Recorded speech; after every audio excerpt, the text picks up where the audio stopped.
জুই Jeet stories চ্যানেলে আপনাদেরকে স্বাগত। গত পর্বে আন্দামানের দ্বিতীয় পর্বে আপনাদেরকে দেখিয়েছিলাম আন্দামানের নর্থ বে আইল্যান্ড, যেখানে সমস্ত রকম ওয়াটার অ্যাক্টিভিটিসগুলো হয়ে থাকে। আর আজকে থার্ড পার্টে আপনাদেরকে ঘোরাবো রস আইল্যান্ডে। ভিউটা দেখো, কিছু বলার নেই আমার।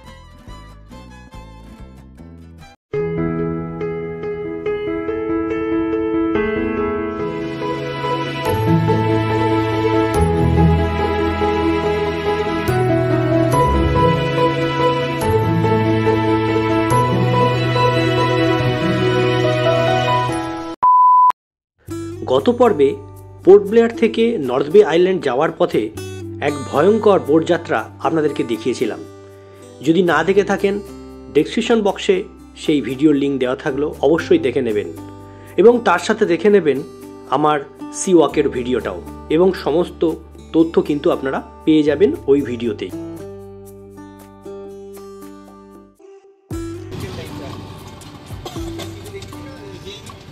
এখন বেরিয়ে পড়লাম হচ্ছে রস আইল্যান্ডের উদ্দেশ্যে।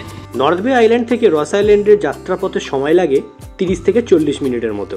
যাদের জলের প্রতি ফোবিয়া বা জলের প্রতি প্রচণ্ড ভয় রয়েছে, তাদের এই যাত্রাপথ থেকে বিরত থাকা উচিত। তবে একটা কথা আছে, ডরকে আগে জিত হে। সত্যি কথা বলতে গেলে এই সমুদ্র যাত্রায় কিন্তু প্রতিটা মুহূর্ত, প্রতিটা সময় কিন্তু তোমরা প্রচণ্ড এনজয় করবে।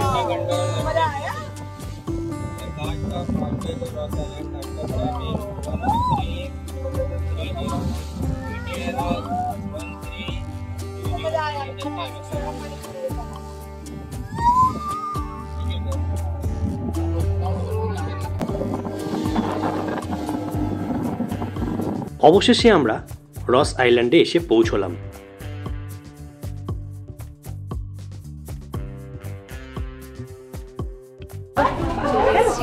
আপাতত রস আইল্যান্ডে, এবার চলো ভেতরে ঢুকছি। এবং সামনেই দেখো হরিণ।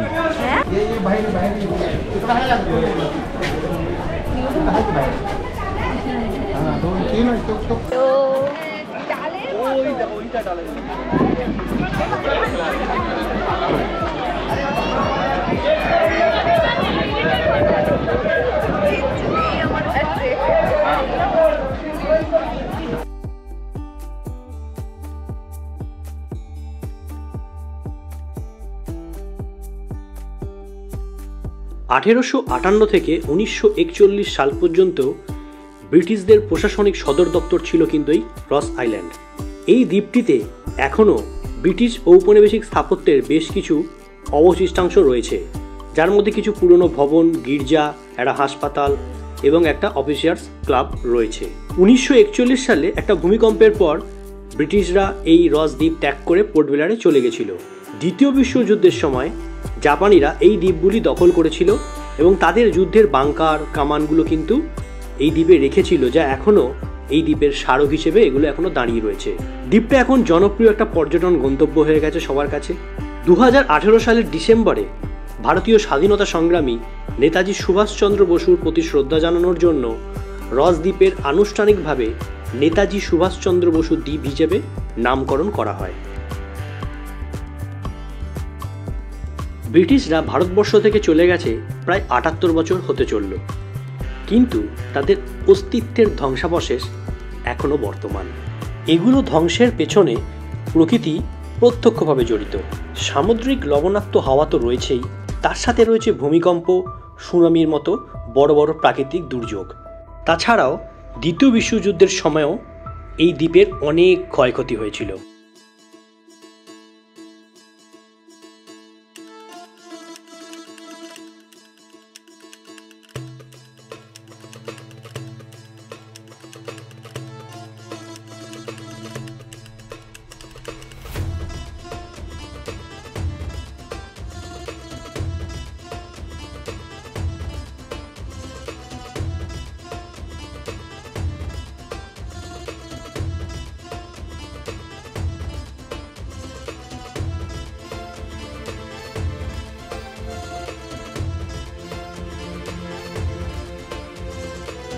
কিন্তু হরর স্টোরি দারুণ শুট করা যাবে। মানে একটা কি যে একটা ব্যাপার, তুই না দেখলে না বোঝাই যাবে না।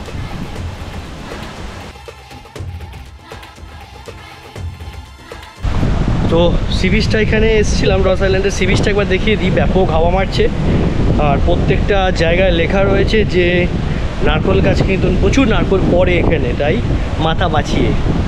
আর আমি সামনের বিউটিটা একবার দেখাই চলো। মানে মন ভরে যাবে, মানে মন তো ভরবেই, সারা জীবন মনে রাখবে। এই ভিডিও দেখার পর, এই ব্লগগুলো দেখার পর আমি নিজের চোখে দেখে বিশ্বাস করতে পারছি না। আমি না নিজের চোখে দেখে বিশ্বাস করতে পারছি না, এত বিউটি। একবার দেখো।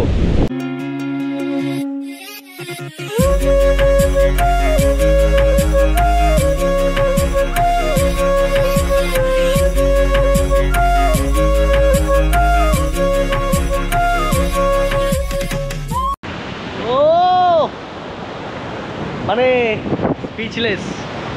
এরকম যদি এরকম ওয়েদার হয়, ও দারুণ লাগছে, দারুণ লাগছে।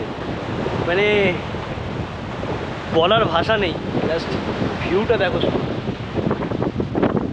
কিছু বলার নেই আমার। সবে আজকে আন্দামানের সেকেন্ড ডে রস আইল্যান্ডে রয়েছি, তাই কালকে যখন হ্যাভলকে পৌঁছবো তখন কি হবে আমি জাস্ট ভাবতে পারছি না। আপনাদের আরেকটা ইনফরমেশন দিয়ে রাখি, আমরা এটা পায়ে হেঁটে ঘুরেছিলাম। আপনারা চাইলে এখানে ব্যাটারি চালিত গাড়ি রয়েছে, সেগুলো আপনারা বুক করে নিতে পারেন। 6-7 জনের খরচ লাগবে 5 থেকে 600 টাকা, একটু দরদাম করে নেবেন।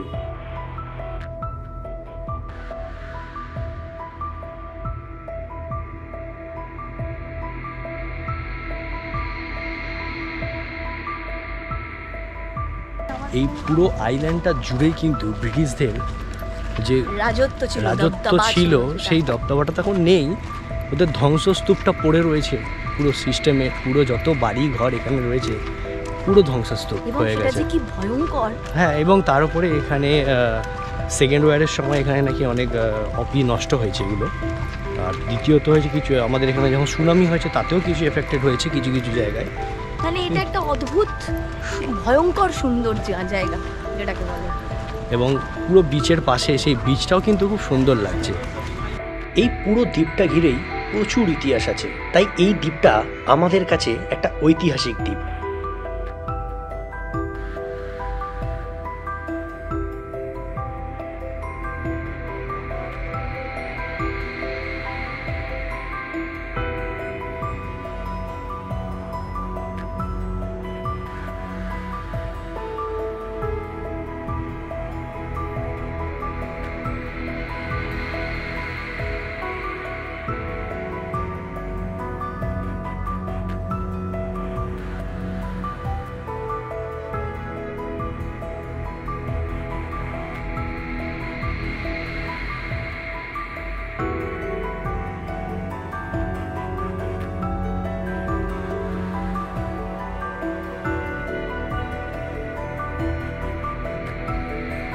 অসাধারণ হবে। আমাদের ভিডিও থেকে তোমরা কতটা দেখলে, কিংবা ভিডিও দেখে তোমরা কতটা উপভোগ করলে আমি জানি না, তবে নিজের চোখে না দেখলে 100% কিন্তু তোমরা কোনো দিন অসাধারণ অসাধারণ নিজের চোখে দেখা। আমি আসার আগে ভিডিও দেখেছি আর নিজের চোখে যখন দেখছি, আমি রাতে ঘুমিয়েও আজকে দেখতে দর্শক মানে এটাকে বলে ভয়ঙ্কর সুন্দর, ভয়ঙ্কর সুন্দর। যাই হোক, আপাতত আজকের মতো এখানে শেষ রস আইল্যান্ড। এবার আমরা আবার ফিরে যাবো, সেই জলের মধ্যে দিয়ে ফিরতে হবে। তো চলো, আমাদের হাতে সময় খুব কম, আমরা আবার চলে যাই জেটির ওখানে। আর কেন তাড়াতাড়ি ফিরতে হবে, কারণ ওয়েদার কিন্তু খুব খারাপ দিকে যাচ্ছে। ওর ওয়েদার অনেকদিন আগে খারাপ হয়ে গেছে। সব কিছু ধ্বংস হয়ে গেলেও ইতিহাস কোনোদিন ধ্বংস হয় না, তাই এই ইতিহাসের সাক্ষী থাকতে গেলে তোমাদের কিন্তু একবার হলেও আসতে হবে রস আইল্যান্ডে।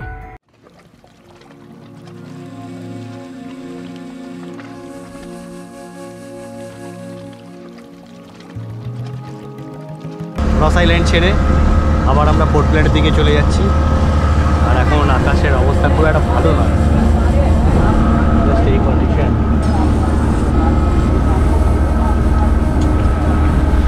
মারাত্মক ঢেউ, মারাত্মক। হ্যাঁ, তো যাই হোক, আপাতত পোর্ট ব্লেয়ার। চলো দেখো পোর্ট ব্লেয়ার অব্দি, আর বিউটিটা দুর্ধর্ষ লাগছে।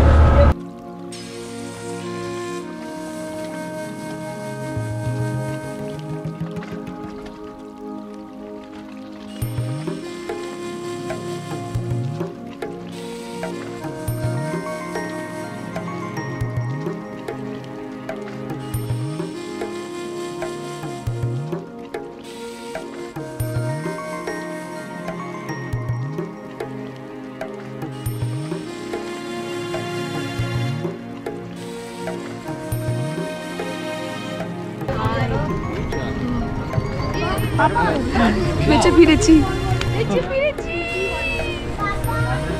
আর আমরা মানে সুন্দরভাবে ট্রিপটা করেছি, দারুণ দারুণ দুর্দান্ত ট্রিপ হয়েছে। ভয়, ঠান্ডা, এনজয়মেন্ট, ভয়ঙ্কর সুন্দরতা নিয়ে জাস্ট একদম। আজকে আন্দামানের ডে 2 আউট অফ 100 পুরো 100। তো মোটামুটি সকালবেলা বেরিয়েছিলাম তখন ওই 8:30-9টার সময়, আর এখন বাজে হচ্ছে 4টে বাজে। ন্যাচারালি ঠিকই রয়েছে টাইমটায়। কালকে কিন্তু আমরা চলে যাব এখান থেকে হচ্ছে হ্যাভলক, তাই ডে 2টা আমি আজকে এখানেই শেষ করছি। আপাতত তোমাদের সঙ্গে আবার দেখা হচ্ছে ডে 3 হ্যাভলক দিয়ে, এবং কালকে কিন্তু হ্যাভলক 2 দিন, তারপরে রয়েছে নেল আইল্যান্ড। এই 3 দিন কিন্তু মানে চোখ ফেরানো যাবে না। আপাতত আজকের মতো এখানেই শেষ, আবার দেখা হচ্ছে ডে 3 হ্যাভলক দিয়ে।